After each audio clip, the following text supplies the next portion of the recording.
Friends, last క్లాస్లో మనకి మిగిలిపోయిన ఎక్సర్సైజ్ చూద్దాము. ఇంగ్లీష్లో 6th class English first lesson. ఇవి ఏంటంటే వన్ వర్డ్ సబ్స్టిట్యూషన్స్, అంటే మీనింగ్స్ అదర్ వేలో కూడా చెప్పవచ్చు. ఎలా అనేది చూద్దాం. వెరీ టైర్డ్ అనే దానికి మనకి చూసుకుంటే మీనింగ్ ఏంటంటే వీరీ. అదేవిధంగా రెండో దానికి had an angry look on the face అనేదానికి అర్థము స్కౌల్డ్.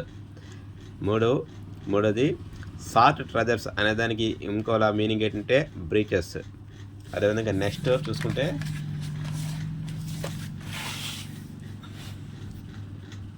ఏ fault in a machine that prevents its from working properly అనేదానికి మీనింగ్ ఏంటంటే glitch. Next a small and naughty boy fairy అనేదానికి మీనింగ్ ఏంటంటే elf. Next work that must be done everyday often boring అనేదానికి meaning ఏంటంటే course.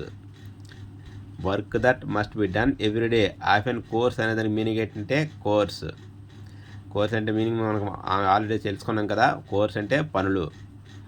Next a basket with a lid అనేదానికి meaning ఏంటంటే hamper. Gave a short high pitched cry అనేదానికి meaning ఏంటంటే శ్రీక్డ్. Friends, ఇవన్నీ కూడా మీకు టెక్స్ట్ బుక్ ఆల్రెడీ చదివి ఉంటే తెలుస్తుంది. ఈ టెక్స్ట్ బుక్ మనం అంతా చదివినా సరే ఇవి ఇంపార్టెంట్ మీనింగ్స్ కింద మనకి అక్కడ గ్లాజరీలో చూపిస్తాడు.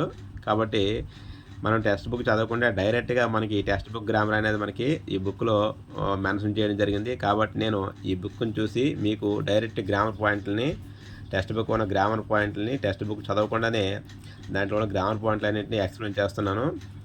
ఈ మీనింగ్స్ అనేవి మీకు అర్థం కాకపోతే ఒకసారి డిక్షనరీ చూడండి, అర్థమైపోతాయి. సో నెక్స్ట్ మరలా రేపు నెక్స్ట్ క్లాస్ చూద్దాం. Okay, bye.